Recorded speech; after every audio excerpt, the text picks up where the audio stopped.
Welcome back to part 5. We're still alive, and me, Jeff Ollerhead, and Jegsy Dodd. So we're going about the friendliness of football, how it's all becoming nice to go to the game once again. Nicey. Now, for all your travels, you've seen supporters from all parts of the country. Tell us a bit about that, Jegs. Do you dislike them thinking you're not from... Some of the best fans I know are not from Liverpool.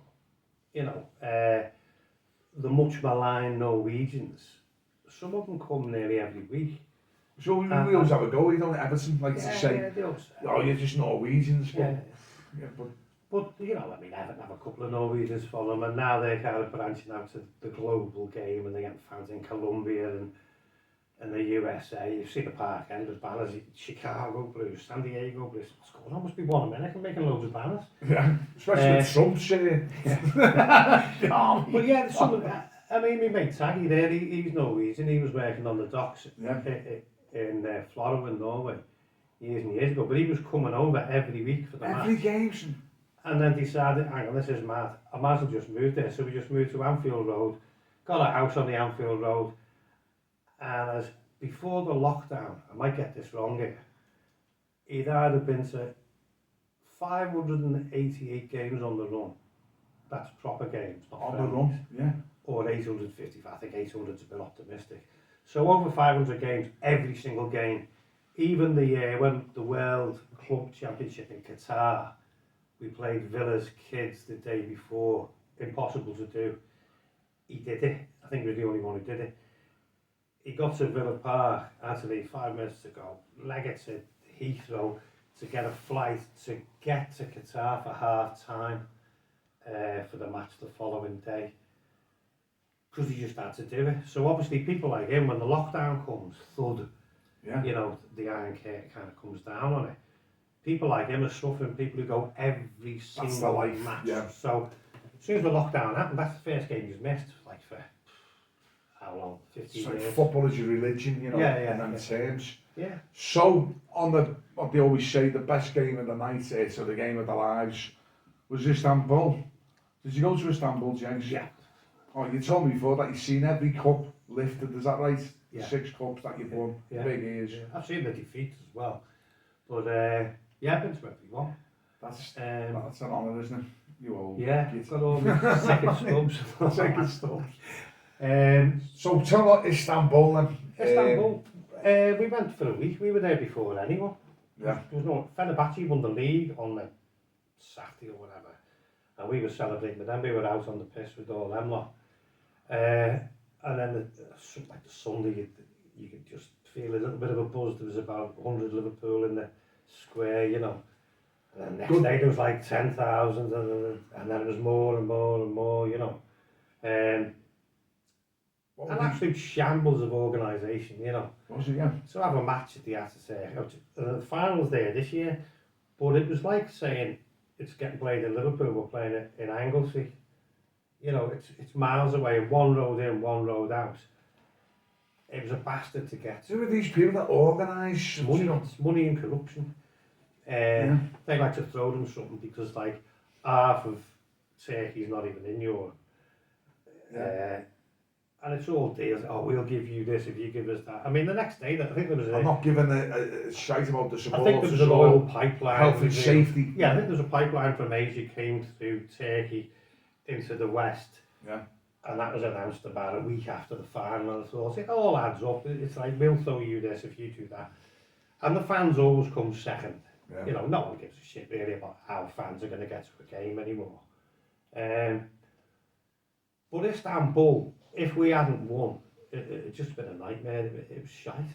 Yeah. I know that sounds bad. The hotel was a rip-off. Every taxi got in was a rip-off. Even the meal, when there's a menu and the price is there, they still bung whatever on. And you can see that they want to make money because it's the finals in their town. I'm sure if they had a final at Liverpool, there'd be people having them off everywhere, but it was just relentless.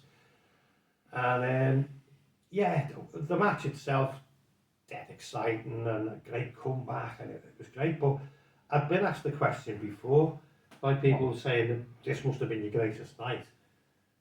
And I always say no, it was you know, just a normal night league game away, and you 1-0 down, and you pull 2 back with a few minutes to go, and you're with proper fans, not like fans who are fair weather who just go to finals and that. You're with the ones who go every week, and you'd be at somewhere like Swansea away or Stoke away or whatever, and it's a shifty night game, and you score in the last minute, and everyone's jumping all over each other. That's a great laugh, you know. Especially if you're staying overnight somewhere, you know, if you're at Cardiff, Swansea, Norwich, Just the whole Southampton, trip the itself. overnight games. And you have a great laugh, few bevies, you're with your mates and all that, and you didn't have all the outside problems of Istanbul, you know, getting ripped and this, that, and the other, and the hassle getting to the ground and all that. But yeah, best games, I mean, there's been thousands of them. I think the underrated ones, I mean, I'm not saying this just because you're a blue, but I think no one ever mentions beating Everton at Wembley in the cup final twice, which were 2 great days. But because we've been successful in Europe, they kind of swept under the carpet and forgotten about. Well, they were great. Do you know what? Going back to Wembley, you know, I mean, because me and my brother would go together. You know, he's a red, I'm a blue. And Wembley, that was a day. You know, you can get on the coach, the Joe. I remember the streams of coaches just going down. And quickly going on with the stadium itself. Wembley was just like you know, like the Colosseum and such. And yeah, we had them days. I mean, again with Lineker. I remember Lineker scoring first. I thought this was our year. Not again. Not again. Oh, do you know what though? That's the rivalry. Look, with what you were saying there, because you got invited, didn't you? Let's talk about your, you know, Japanese TV. What happened there, Jay? When they signed Minamino, I think it was, I just got a call, and they said, would you like to have a chat about Minamino? So, well, I don't even know who he is. Minamino. And you get these calls every so often, and you know, standard interview kind of thing. And I went, all right, well, what do you actually want?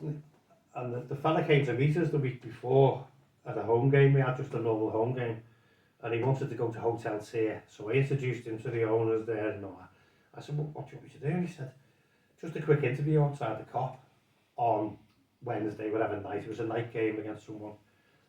And I went, yeah, all right, yeah. I said, outside the Cop before kick-off. And he went, yeah, it'll be okay. And I went, I'll have all my mates past me, putting their heads in, taking the piss, booting me up the arse. And so I met him in the pub, this fella. He was the kind of fixer. Tashiki, his name. Yeah. And he said, oh yeah, we'll just go around, like. I'm going to be there in about 10 minutes. So he's liaising with these by the Cop. And he went, yeah, we're going to have to go around and do it now. And I went, all right, yeah. Gets around there. I thought it'd be a bloke with a camera. Yeah. And maybe a boom for the voice. Maybe someone with a light. There's about 20 of them all around us. And he went, getting back. he said, I'm going to be behind him, right, on his shoulder. Yeah. And when he speaks to you, I'm going to be in a low voice telling you what he's saying. Which is dead difficult to do live, and there's loads of people all around you and stuff. And he's That's going, good. I thought about you. And he's going, oh, what's your favourite match? You know, and all that stuff, you know. But it was the bloke that intrigued me, because he kind of looked like one of those, what you would call, in this day and age, non-binary. So he's got pink hair. Yeah. Obviously Japanese. So, I don't know who he is. Retro, yeah, okay. So, he does the interview. Obviously, you get a few mates. What was the question? He's like, just like, Master, you remember what do you think of Japanese football? You know, you just bluff your way through it. Bullshit baffles brains. And then you've got to look interested, kind of thing. So you've got to look a bit past this. And he's saying, oh, will you go in and sing, you know, or and I'm going, yes, we must sing it, you know. Yeah. Just play along with him. Okay. And so afterwards, I get a call, and this was the weird thing. And he went, you didn't take any photographs of anything, or no one took photographs of anything. I went, no, not really bothered.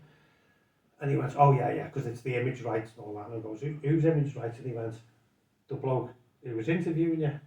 And I said, well, why? And he went, oh, you don't realise, you've just been interviewed by probably one of the top 5 most famous people in Japan. He's the equivalent of Beckham or whatever. Yeah. So he's a pop star, but he does football as well. Wow. And they went, oh, he's absolutely worshipped in Japan. And I just wasn't giving a shit. I was like, yeah, whatever. Yeah. You're with him? Yeah. So, Oh, Christ, you yes. know, weird stuff like that. Do you know what? That's, you know, you look back and you think, and then if you were Japanese, it's I haven't seen the footage. never seen a footage. No, he said, oh, we'll send you this and we'll send you that, but they all do. You're very hard to get hold of, Jegs, because you're very laid back, you know, from all your shenanigans and I that. try and hide some stuff, to be honest. No. It's like when you're in the pub, so you be at the match in the pub, and someone will go, and they look a bit too keen, Yeah, and they go, oh, I like Jegsy, and you think, oh, all right, what's coming next? And they go, listen, Doreen doesn't be feeling well, and I sort of, look, before you go any further, I'm not doing any gigs, I don't do any gigs. You can see it coming, Yeah. you know what the next question is going to be. I know that, but could you just come along and blah, blah, blah, and I go, I don't do any of that, I hate doing it. Just good. Oh, because we're watching we're watching this now, and Jegsy, we haven't got to his part when he became famous with his music. That's if Not that famous, only that famous. But yeah, people always think with charities, like they always think, oh yeah, I'll just get in to do it. It's like anyone in a band or whatever. It's good if you have an agent, because you just say, just speak to the agent, and the agent says you can't do it, you know, because every charity is worthy. Yeah, of course. You could do it for like British Heart Disease, cancer, this, that, the other. There's a million charities. Yeah. But they don't pay the rent. Yeah. You know. And I'm not one of those people who can just kind of. I mean, you're really good at it. At the drop of a hat, you can just be a song and dance man. Someone would say to you, Jeff, we need this, and you go, hey, yes. If you could see me now. Whereas I'd just be like kind of blank, and if Well, I'm disinterested, I look disinterested. Yeah. You know me. If I look and I'm not asked, I can't fake it, kind of thing. No. So I'm like the last one to get on the karaoke. Yeah. You know what I mean? Where some people just get out the way. I'm on my way. You know. Yeah. So I can't be asked doing it. I'm just too lazy. It's been, you know what though, so we're gonna cut it short there and stand by for Jegsy's tales of his music.